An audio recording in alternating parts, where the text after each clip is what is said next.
नमस्कार दोस्तों, या तो मुझसे डील कर लो और स्ट्रेट ऑफ हॉर्मुज खोल दो या फिर तबाही झेलने को तैयार रहो। 48 घंटे बाकी हैं, उसके बाद ईरान पर कहर बरपेगा। ईरान को ट्रंप की तरफ से दिए गए इस लेटेस्ट अल्टीमेटम को अगर उनके ही शब्दों में कहें तो मेक ए डील और open up the straight of Hormuz. Time is running out. 48 hours before all hell will rain down on them. मतलब अगर ट्रंप की बात नहीं मानी तो 48 घंटे बाद ईरान पर पूरा का पूरा नरक बरसेगा। ईरान को अमेरिकी राष्ट्रपति ट्रंप ने यह धमकी बीती रात को दी थी, लिख कर दी थी, यानी कल रात। इस अल्टीमेटम के हिसाब से इसकी मियाद कल रात, आने वाली रात खत्म हो रही है। धमकियों के सिरफिरे शहंशाह ट्रंप को लगा होगा कि शायद इस लेटेस्ट धमकी के बाद ईरान के तेवर थोड़े नरम पड़ेंगे, डील के लिए वो समझौते के टेबल पर आ जाएगा। लेकिन अब तक ऐसा होता नहीं दिख रहा है। उल्टे ईरान की तरफ से जवाब आया है, आ जाओ, नरक के दरवाजे तुम्हारा इंतजार कर रहे हैं। आईआरजीसी के commander major general Ali Abdullahi ने अमेरिका और इजराइल को कड़ी चेतावनी देते हुए कहा कि यदि ईरान के बुनियादी ढांचे पर हमला किया गया तो हमलावरों के लिए नरक के दरवाजे खोल दिए जाएंगे। कमांडर ने ट्रंप के अल्टीमेटम का जवाब देते हुए कहा कि युद्ध भड़काने वाला अमेरिकी राष्ट्रपति बार बार की हार के बाद हताशा और घबराहट में हमारे देश के इंफ्रास्ट्रक्चर और नेशनल एसेट को बर्बाद करने की धमकी दे रहा है। आईआरजीसी की तरफ से इस बयान में यह भी कहा गया कि आतंकवादी अमेरिकी सेना और जायोनिस्ट रिजीम द्वारा इस्तेमाल किए जा रहे सभी ढांचों पर लगातार विनाशकारी हमले किए जाएंगे। इसके साथ यह भी खबर आई कि ईरान की तरफ से सैकड़ों बैलिस्टिक और हाइपरसोनिक मिसाइलों के साथ साथ अटैक ड्रोन का इस्तेमाल करते हुए हमले तेज कर दिए गए हैं। ईरान के अखबार तेहरान टाइम्स ने पूरे पन्ने की एक रिपोर्ट छापकर दावा किया है कि ईरान के 11 मिलियन यानी 1 करोड़ 10 लाख लोग अमेरिका के खिलाफ लड़ने और मरने को तैयार हैं। एक सप्ताह पहले भी अमेरिकी अखबार वॉल स्ट्रीट जर्नल के हवाले से खबर आई थी कि ईरान में जमीनी जंग के लिए तैयारी करने के लिए बड़े पैमाने पर वॉलंटियर्स की भर्ती हो रही है। आम ईरानी नागरिकों के लिए हो रहे इस भर्ती अभियान को जाफदा कहा जा रहा है। जाफदा एक फारसी शब्द है जिसका मतलब होता है जान देने वाला, कुर्बान होने वाला। कहा जा रहा है कि हर रोज लाखों वॉलंटियर्स अमेरिका के खिलाफ जंग में हिस्सा लेने के लिए अपना नाम दर्ज करा रहे हैं। उनकी तादाद 1 करोड़ से ज्यादा हो चुकी है। ट्रंप की 48 घंटे वाली धमकी के बाद ईरान की सड़कों पर अलग ही माहौल दिखा। लोग बड़ी संख्या में बाहर निकले, सड़कों पर निकले, हाथों में पोस्टर, जुबान पर तरह तरह के नारे, गुस्से में ईरानी आवाम। किसी भी सूरत में ट्रंप के सामने नहीं झुकने के इरादे के साथ ईरान की सड़कों पर अलग अलग शहरों में ऐसी भीड़ दिखी। स्क्रीन पर आप तस्वीरें देख रहे हैं। ईरानी जनता के प्रदर्शन के दौरान ऐसे पोस्टर भी दिखे जिन पर लिखा था 48 घंटे नरक बनाने के लिए काफी हैं, बस सद्दाम हुसैन के 72 घंटे याद कर लो। यार ईरानी जनता का यह सीधा संदेश ट्रंप के लिए है। ट्रंप की उस धमकी का जवाब है जिसमें कहा गया है कि अगर 48 घंटे में स्ट्रेट ऑफ हॉर्मुज नहीं खोला गया तो ईरान पर नरक बरसेगा। ईरानी आवाम कह रही है, हम तैयार हैं, आ जाओ, देख लेते हैं। और इस बीच स्ट्रेट ऑफ हॉर्मुज पर ईरान की नाकेबंदी जारी है। ईरान को ट्रंप की तरफ से मिल रही लगातार धमकियों की ताजा खेप है। 22 मार्च को ऐसी ही धमकी ट्रंप ने दी थी। स्ट्रेट ऑफ हॉर्मुज नहीं खोलने पर 48 घंटे में ईरान के पावर प्लांट्स, तेल कुएं और डीजल प्लांट को उड़ाने की धमकी दी थी। तब ईरान ने जवाब दिया था, हम तुम्हारे एनर्जी प्लांट्स ऐसे ही उड़ा देंगे। वेस्ट एशिया में तुम्हारे और तुम्हारे दोस्तों के एनर्जी प्लांट्स और डीजल प्लांट्स भी उड़ा देंगे। ईरान के तेवर देखकर धमकी की मियाद पूरी होने के 12 घंटे पहले ट्रंप ने अपनी धमकी या कहें अल्टीमेटम की मियाद 5 दिन के लिए आगे खिसका दी। बयान देने लगे कि ईरान से डील की बात चल रही है। ईरान डील की भीख मांग रहा है। ईरान अमेरिका से समझौते चाहता है। ईरान ट्रंप के इन बयानों की धज्जियां उड़ाकर अमेरिका की किसी भी शर्त पर झुकने से इनकार करता रहा। तब अल्टीमेटम के चौथे दिन ट्रंप ने फिर 10 दिन की मियाद तय कर दी, खिसका दी, जो 6 अप्रैल की देर शाम खत्म हो रही, यानी कल। फिर कहने लगे कि ईरान का सब कुछ तबाह हो चुका है, उसके पास लड़ने के लिए कुछ बचा नहीं। एयरफोर्स से लेकर नेवी, आईआरजीसी के मिसाइल लॉन्चर सब हमने तबाह कर दिए। अब ईरान हमें तेल टैंकरों के तोपे भेज रहा है। हमारे लोग ईरान से बात कर रहे हैं। फिर कहने लगे, हमने ईरान की पूरी लीडरशिप को मारकर ईरान में रिजीम चेंज कर दिया है। एक बार नहीं, 2 बार चेंज कर दिया है। अब नई लीडरशिप पहले से बेहतर है। मुझे लगता है डील पर बात हो जाएगी। And we had regime change already. We've knocked out one regime, then we knocked out the second regime. Now we have a group of people that are very different. They're much more reasonable. I think much less radicalized. Tonight, I'm pleased to say that these core strategic objectives are nearing completion. We're going to hit them extremely hard over the next 2 to 3 weeks. We're going to bring them back to the Stone Ages where they belong. Iran की तरफ से फिर जवाब आया, हम America से कोई deal नहीं करेंगे। फिर अमेरिका के हवाले से खबर आई कि ईरान को अमेरिका की तरफ से 15 पॉइंट का एक प्रस्ताव भेजा गया है, शर्तों का प्रस्ताव। इसमें ईरान को तमाम तरह की शर्तें मानने और स्ट्रेट ऑफ हॉर्मुज को खोलने को कहा गया है। ईरान की तरफ से जवाब आया, हम इन शर्तों को नहीं मानेंगे, शर्तें तो हमारी अमेरिका को माननी पड़ेगी। वेस्ट एशिया के देशों से उन्हें बाहर जाना पड़ेगा, जंग में हुए नुकसान की भरपाई करनी होगी और हमें गारंटी देनी होगी कि दोबारा हम पर हमला नहीं होगा। यानी शर्तें बनाम शर्तें, कुछ शर्तें अमेरिका की, कुछ शर्तें ईरान की। दोनों तरफ से एक दूसरे के लिए शर्तें बताई जाती रही। इस बीच पाकिस्तान ने अमेरिका के कहने पर ईरान के साथ मध्यस्थता शुरू की। पाकिस्तानी पीएम शहबाज शरीफ ने ईरान के राष्ट्रपति से बात की। अमेरिका के इशारे पर शहबाज शरीफ और पाकिस्तानी आर्मी चीफ असीम मुनीर ने ईरान को समझाने बुझाने की कोशिश की। इस्लामाबाद में सऊदी, तुर्की और इजिप्ट के विदेश मंत्रियों की बैठक हुई, लेकिन ऐसा कोई रास्ता नहीं निकल पाया कि जंग खत्म हो। अमेरिकी शर्तों के सामने ईरान झुकने को तैयार नहीं हुआ। इस बीच अमेरिका और इजराइल की तरफ से ईरान पर हमले जारी रहे और ईरान की तरफ से भी इजराइल और अमेरिकी ठिकानों पर मिसाइलें दागी जाती रही। ड्रोन हमले लगातार होते रहे। तबाही और धमाके की तस्वीरें हर रोज आती रही, आज भी आ रही है। अपनी तबाही और बर्बादी का बदला ईरान बहुत हमले झेल कर भी ले रहा है, कभी इजराइल के शहरों पर बारूद बरसाकर तो कभी अमेरिकी अड्डों पर धमाका करके। अमेरिका के करीब 1.5 दर्जन फाइटर जेट ईरानी हमले में तबाह हुए हैं। और इस बीच 3 दिन पहले ट्रंप ने राष्ट्र के नाम संदेश में अपनी एक तरफा जीत का ऐलान करते हुए 2 से 3 सप्ताह में जंग खत्म करने की बात भी कह दी और ईरान को back to the stone age में पहुंचाने का अल्टीमेटम भी दिया। ईरान फिर भी पूरे हौसले के साथ अमेरिका के सामने डटा रहा। ट्रंप के भाषण के 48 घंटे के भीतर ईरान ने अमेरिका के 2 जेट गिरा दिए, कई ड्रोन गिरा दिए। एक पायलट फंसा था, एक बचकर चला गया था रेस्क्यू ऑपरेशन में, लेकिन दूसरे पायलट को भी बहरहाल अमेरिका ने रेस्क्यू करा लिया, ऐसी खबरें आ रही है। लेकिन अभी खबर आ रही है कि एक और जहाज, अमेरिकी जहाज को ईरान ने मार गिराया है, उसकी तस्वीरें आ रही है।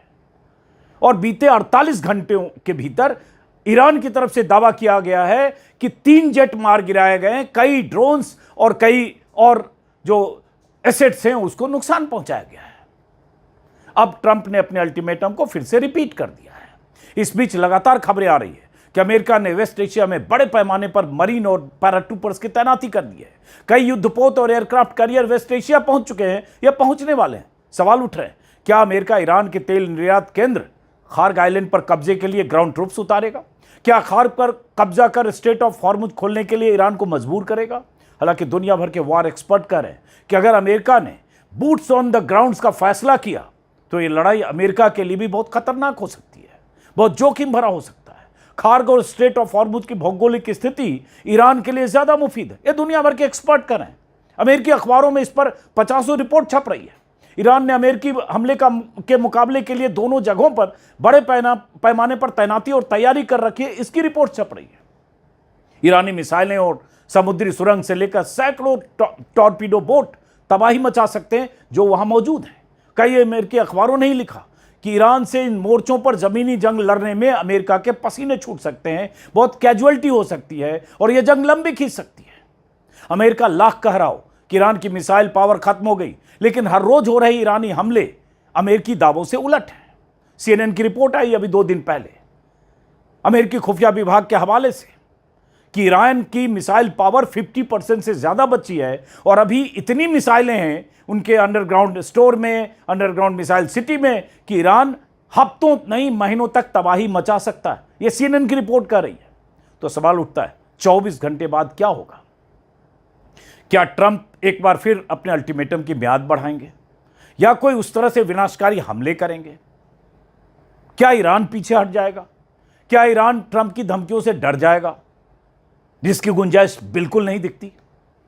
क्या इन 24 घंटों में जंग थमने का कोई रास्ता निकलेगा? जंग के 36 दिन बाद ईरान कहां खड़ा है? ऐसे कई सवाल हैं। इन सवालों का जवाब तलाशने के लिए ईरान में रहने वाले सैयद आकिब जैदी से हमने कल देर शाम बात की थी।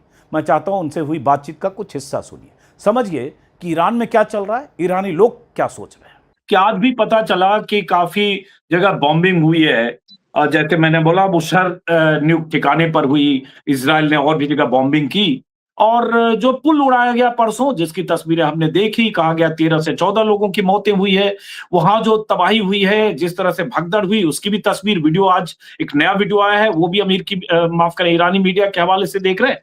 और अब परसों ट्रंप की मियाद अल्टीमेटम की खत्म होने वाली है। तो इसको कैसे देखते हैं? मतलब इसका मतलब अब 48 घंटे बाकी हैं। जी अजीत जी, मुझे नहीं लगता आप या आपके दर्शकों में से कोई भी जो है ट्रम्प की किसी भी मियाद, किसी भी धमकी, किसी भी वादे को सीरियसली लेते हैं। मैं बता दूं आपके दर्शकों के लिए दिलचस्प होगा, आपको याद होगा परसों सुबह उन्हीं ने कहा मैं देश को संबोधित करने वाला हूं, और उनकी एक तकरीर हुई 20-25 मिनट की थी। यहाँ ईरान में इंडिया की तरह यहाँ भी एकदम सुबह का टाइम था। कई लोग सुबह उठे और सबसे पहले अपना मोबाइल यहाँ चेक कर रहे थे कि देखें कि ट्रम्प ने क्या कहा है। और मैं आपको बताऊं कि ईरानी बहुत नाराज थे ट्रम्प की उस तकरीर से, और नाराजगी की वजह जो एक दूसरे को बता रहे थे, कह रहे थे कि उसने कोई नई बात नहीं बोली, कम से कम नई बात बोलता तो नई मीम तो कम से कम बन पाती, कोई नया जोक तो बन पाता। इसने इतना हम पर अब जुल्म किया है कि हमसे हमसे ये जो रोजाना हमको मटेरियल प्रोवाइड कर रहा था मीम और जोक का, वो भी हमसे ले लिया है। तो इस पर बहुत नाराज थे। तो आप अंदाजा लगा सकते हैं कि बाकी दुनिया की तरह ईरान में भी उसकी बातों को कोई अहमियत नहीं दी जा रही है। जो उसने मियाद की बात की है, वो तो मुसलसल हमले कर रहा है सिविलियन इंफ्रास्ट्रक्चर पर। हर एक हमला अपने आप में एक वॉर क्राइम है। वो खुद डिक्लेयर कर रहा है कि मैं अपने इरादे से कर रहा हूँ, बड़े फख्र से। हर वॉर क्राइम के बाद वो फोटो भी पब्लिश करता है, ऐलान करता है कि मैंने ये जुर्म अंजाम दिया है। तो मैं अर्ज कर रहा था कि उस मियाद का, उस डेट का, उसका कोई यहाँ कोई अहमियत नहीं है। जो बूशहर प्लांट पर न्यूक्लियर का, जो न्यूक्लियर एनर्जी प्लांट है, वहां से बिजली उत्पादन होती है, और रशियंस के सहायता से उसको बनाया गया है। वो समंदर के किनारे है, यानी खाड़ी के समंदर के एकदम तट से लगा हुआ है, क्योंकि पानी का बहुत प्रयोग होता है बिजली के उत्पादन में। तो उसमें ये चौथा हमला है ये। अलबत्ता वो मेन बिल्डिंग को नहीं हमला कर रहे हैं। जो चौकीदार की बिल्डिंग है, जो गार्डन है, लॉन है, उस पर बार बार कुछ ना कुछ मार रहे हैं। और हर बार उसके मुकाबले में देखिए, जो दुनिया में जो सिस्टम इन्हीं ने बनाया है, वो कैसे वो खत्म कर रहे हैं। आप देखिए 4 बार अब हमला हो चुका है। अभी तक IAEA, international atomic energy agency, ने अभी तक निंदा इन हमलों की नहीं की है। बहुत से बहुत कहते हैं हमें इत्तिला मिली और हम चिंतित हैं इन हमलों को लेकर। जिस तरह से उनका GCC, उनका बनाया हुआ GCC, उनका बनाया हुआ नेटो, ये सब बिखर रहे हैं। यूनाइटेड नेशंस भी इतने दबाव में आता जा रहा है, वैसे भी उन्हीं ने काफी कमजोर कर ही दिया था। IAEA का भी जो उनका निजाम है कि बराए नाम वो दुनिया में न्यूक्लियर एनर्जी को मैनेज करने के लिए, न्यूक्लियर वेपन्स को कंट्रोल करने के लिए, लेकिन दर हकीकत उनके दूसरे संस्थाओं की तरह असली उसका प्रयोग यह होता है मजलूम देशों पर दबाव डालने के लिए, जुल्म करने के लिए, और अपना जो वर्चस्व है, अपना जो दादागिरी है, उसको कायम करने के लिए। वो भी और मजीद यहाँ बिखरता जा रहा है।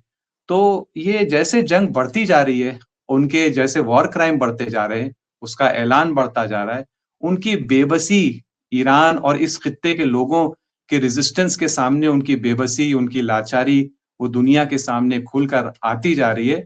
पूरा उनका बनाया हुआ ऑर्डर 1945 से जो उन्हीं ने पूरा निजाम बनाया, वर्ल्ड ऑर्डर बनाया है, वो हमारी आंखों के सामने हफ्तों में, महीनों में पूरा का पूरा बिखरता जा रहा है। और ये अच्छी चीज है हम सब के लिए, अतः हम हिंदुस्तानियों के लिए भी एक अच्छी चीज है, क्योंकि इससे हमें फायदा कम हुआ है, नुकसान ज्यादा हुआ है। इसके बाद जो ऑर्डर आएगा वो ऑर्डर होगा जिसमें फायदा ज्यादा होगा और नुकसान कम, इंशाअल्लाह। एक बात बताएं कि ट्रंप ने जिस तरह से अमेरिकी फोर्सेस ने परसों उस ईरान के उस ब्रिज को गिराया, जो कहा जा रहा है 3800 या 4000 करोड़ में ब्रिज बन रहा था, और एक तरह से वेस्ट एशिया का सबसे लंबा ब्रिज था, उसको गिराया। और ट्रंप ने बहुत डंके की चोट पर अपने ट्रुथ सोशल पर उसकी तस्वीर पोस्ट की और कहा कि अभी तो ये शुरू हुआ है, मोर टू कम, कुछ ऐसा ही लिखा। और एक चीज नोटिस किया जा रहा है कि 72 घंटों से ट्रंप और उनके जो वॉर सेक्रेटरी हैं, वो back to the stone age की बात कर रहे हैं। वो उस दिन भी ट्रंप ने कहा, पीट हेग्सेथ ने भी कहा उसी दिन ट्रंप के भाषण के बाद। तो शुरुआत तो उन्होंने कर दी, एक ब्रिज को ठोक कर, गिराकर, जमींदोज करके। तो मुमकिन है कि परसों रात के बाद फिर उस तरह से अमेरिकी जो एयरफोर्स है उसकी तरफ से उस तरह से हमले होने लगे। ऐसी स्थिति में फिर क्या करेगा ईरान? भाई ईरान का तो स्टैंड एकदम क्लियर है। ये तमाम खुद जंग अपने आप में इलीगल है। हर हमला वो वॉर क्राइम है, जैसे सिविलियन इंफ्रास्ट्रक्चर को टारगेट करना वॉर क्राइम है, और वो इसका हिसाब रख रहा है। वो इसका मुआवजा हासिल करेगा हराने के बाद, और मुजरिमों को सजा देगा जब ये जंग हो जाएगी। उसका स्टैंड क्लियर है। इन हमलों को रोकने के लिए वो डेटरेंस कायम करता है। वैसे तो एक बड़ी डेटरेंस है ही उसके पास, उसकी जो पूरी ताकत है, लेकिन स्पेसिफिक हमलों के लिए वो जब हमला होता है, जब आपको याद है पार्स जुनूबी साउथ पार्स गैस फील्ड पर हमला हुआ, तो उसने पलटकर अमेरिकी जो इंटरेस्ट है ऑयल एंड गैस में, उनमें चंद मकामात को टारगेट किया और टारगेट तरीके से मैसेज दिया। हाँ, उसके बाद कतर में, से रास रफान में, कतर में, यूएई में और यम्बू सऊदी अरब में, 3 देशों में कम से कम जवाब दिया गया। तो उसके बाद से ऑयल एंड गैस इंफ्रास्ट्रक्चर पर कोई ऐसा खास हमला नहीं हुआ है। तो ईरान के पास भी जो है उनकी बिहेवियर को कंट्रोल करने के लिए बहुत सारी चीजें हैं, कि जिसकी वजह से देखिए अभी तक वो जितनी बार वॉर क्राइम बहुत उन्हीं ने की है, लेकिन उनके पास इससे ज्यादा वॉर क्राइम करने की भी ताकत मौजूद है। वो चीज जो उनको रोक रही है वो ईरान की जवाबी कार्रवाई की ताकत है, वरना वो इससे भी ज्यादा और इससे भी बड़े बड़े वॉर क्राइम्स कर सकते हैं। अगर वो गलती करते हैं, अपने वॉर क्राइम्स को और बढ़ाते हैं, आगे बढ़ाते हैं, तो ईरान तो खुलकर कह चुका है कि हम अब आंख का बदला आंख नहीं है।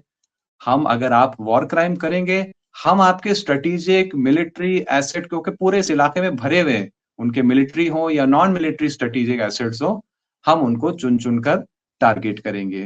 तो ये बैलेंस जो है ये बरकरार है, यानी अगर वहां पर क्राइम करने की क्षमता है, तो यहाँ क्राइम को कम करने की, कंट्रोल की लगाम लगाने की ताकत भी ईरान के पास है, और वो एक बहुत बड़ा किरदार अदा कर रही है अब तक की इस जंग में। तो देखिए आगे इस सिलसिले में क्या होता है। ये वैसे आपने सेक्रेटरी ऑफ वॉर का जिक्र किया, यहाँ पर एक जोक जो चल रहा है कि सेक्रेटरी ऑफ वॉर जो है, ये एक तो खैर दुनिया में जोक चल रहा है कि इसको का नाम होना चाहिए सेक्रेटरी ऑफ वॉर क्राइम्स, लेकिन यहाँ ईरान के अंदर जो जोक चल रहा है कि ये सेक्रेटरी ऑफ वॉर जरूर है, लेकिन ईरान के साथ वॉर में तो कामयाब नहीं है।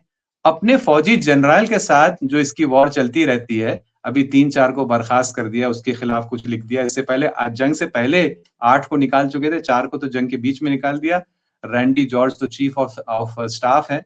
तो इस पर यहाँ बड़ी संतुष्टि है, क्योंकि इससे जाहिर सी बात है ये बहुत ही स्पष्ट निशानी है इसकी कि आपस में जो एक खलबली मची हुई है और वॉर की स्ट्रेटेजी को लेकर कोई इत्तेफाक नहीं है। सब एक दूसरे को जिम्मेदार ठहराना चाह रहे हैं, एक दूसरे को ब्लेम करने का माहौल कायम है, और ये होता जाएगा। इसी तरह से आज जो एक स्टेटमेंट दिया, बहुत अहम है आपके दर्शकों तक इसकी इत्तला पहुंचाना, कि आज आईआरजीसी ने सुबह एक स्टेटमेंट दिया कि जो अभी हमला हुआ है रियाज में, रियाज जो राजधानी है सऊदी अरब की, उसमें अमेरिकी एम्बेसी पर जो हमला हुआ, हमारा उससे कोई संबंध नहीं है। ईरानी फौज, ये रेजिस्टेंस एक्सिस, हमारे इससे कोई संबंध नहीं है, बल्कि ये हमला किया गया है इसराइल की तरफ से। यानी आईआरजीसी का ये दावा है कि जिस तरह से कुवैत में डिसैलिनेशन प्लांट पर जो हमला हुआ वो इसराइल का किया हुआ हमला है, जिस तरह से सऊदी अरामको का फॉल्स फ्लैग है, जिस तरह अजरबैजान में एयरपोर्ट का फॉल्स फ्लैग है, सलाला के पोर्ट का फॉल्स फ्लैग है, ये फॉल्स फ्लैग अब इस हद तक बढ़ते जा रहे हैं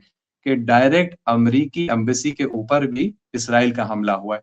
अब ये जो दोनों में इख्तिलाफ है ये बढ़ेगा, ये आगे बढ़ता जाएगा। और इजराइल क्यों करेगा? इजराइल क्यों करेगा अमेरिकी एम्बेसी पर या अरामको पर या कहीं के डिसेल प्लांट पर? मतलब उसके पीछे क्या इंटेंशन होगा इजराइल का? ये भी हो सकता है कि ईरान हमला कर देता है लेकिन कुछ जगह की क्रेडिट नहीं लेना चाहता है, क्योंकि उसमें डिस्क्रेडिट होने की गुंजाइश ज्यादा है। देखिए, हाँ, ईरान जहां जहां हमला कर रहा है वो खुल के बोल रहा है, तो क्योंकि वो हमला करने में फायदा है और उसको बोलने में और ज्यादा फायदा है, दोनों फायदे वो प्राप्त करता है।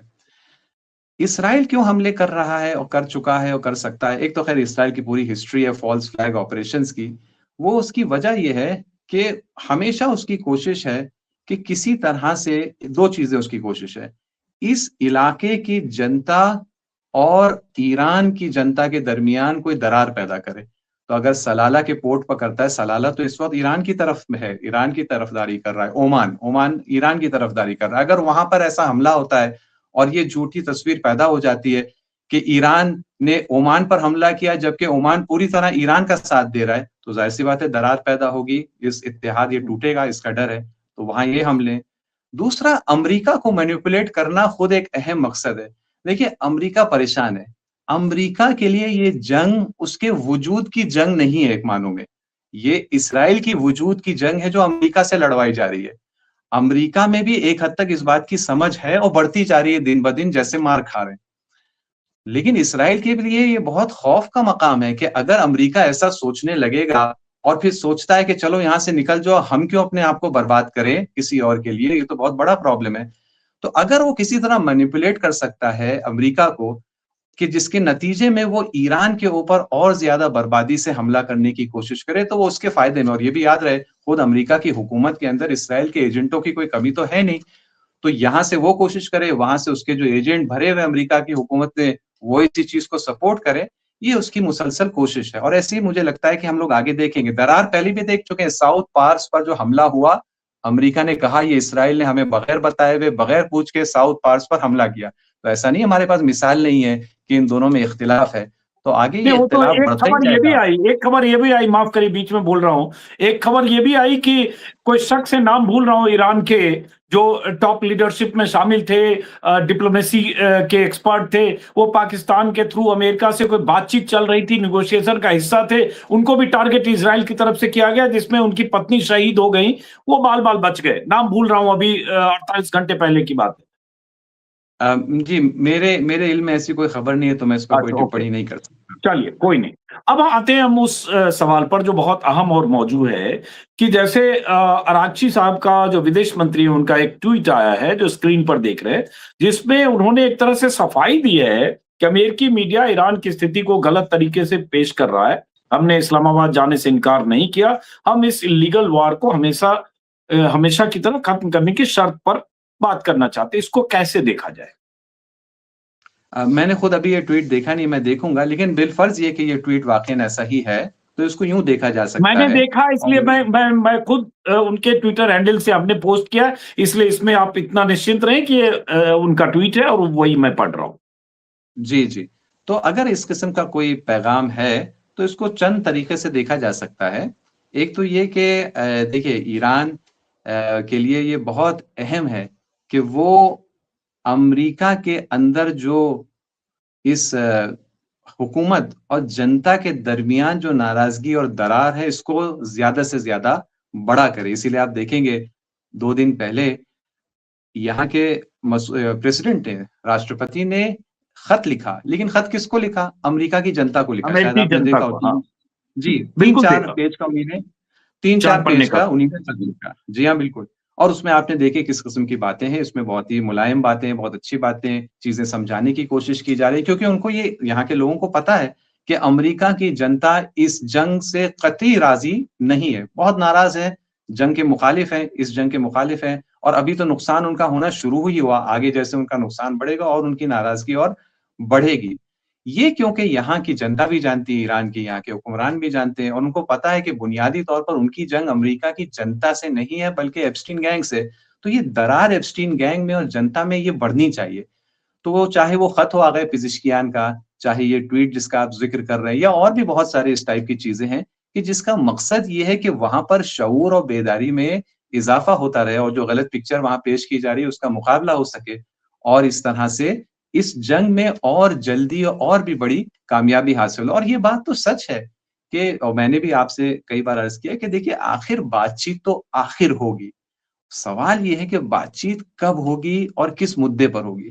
अमेरिका का सारा जोर है कि बातचीत अभी हो जाए, जंगबंदी पर हो जाए। हत्ता अमेरिका की तरफ से ऐसा भी प्रस्ताव आया, आपने देखा होगा, कि चलो 48 घंटे के लिए ही रोक लें लड़ाई, बाद में बातचीत करते हैं। ये सारी कोशिश ये है कि किसी तरह से बस रुक जाए, क्योंकि बहुत बुरी तरह मार खा रहे हैं। ईरान ये समझ चुका है कि ये उसके नुकसान में है, बल्कि आगे और बड़ा इससे खतरनाक हमला होगा। तो इसलिए वो बातचीत को टाल रहा है, जब तक कि अमेरिका की फौजी एतबार से कम कमर नहीं टूट जाती वेस्ट एशिया में, उस वक्त बातचीत होगी। जैसे मैंने भी पहले भी ये शब्द का प्रयोग किया, जिम्मेदारी से प्रयोग किया, अब भी कर रहा हूं, कि सरेंडर भी तो आखिर बातचीत के ही तहत होता है। वेस्ट एशिया की हद तक अमेरिकन मिलिट्री सरेंडर की बातचीत का जब सही वक्त होगा, हो सकता है 1 महीना और लगे, 2 महीने लगे, और भी टाइम लग सकता है, उस वक्त ईरान बातचीत करना चाहेगा। और हालात तो अभी लग रहे हैं कि उसी उसी समत में बढ़ते हुए नजर आ रहे हैं। देखिए आगे क्या होता है।